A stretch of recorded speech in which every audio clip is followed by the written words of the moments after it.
Now, Trump can't get rid of an agency by himself, which means Elon can't get rid of an agency by himself. And can you hire and fire? Yes. Are there guardrails on that? Yes. Especially if it's done by Musk? Yes. Why? Because he does not have the power that agency heads do. How do we know? In Trump world, what was discussed least?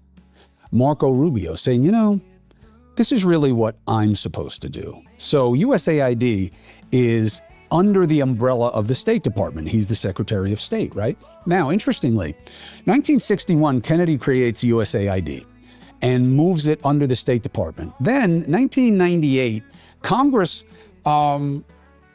passes legislation to emphasize that USAID is really its own thing. Bill Clinton was pushing at the time to kind of clarify what it is. Why?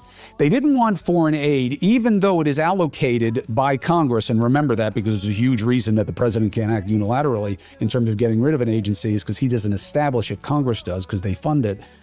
Clinton wanted to streamline it because he didn't want politics to dictate the foreign gifting, the giving, the allocation of aid. So he wanted to make sure that they could have their own standalone leadership so that they wouldn't just get sucked into whatever the political agenda of the moment was. So it was well-intentioned.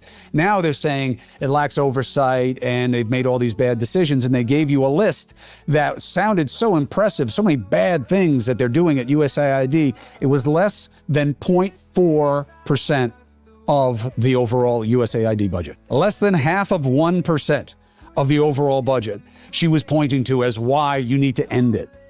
What kind of bullshit is that? That's politics. And that's why you got to know better.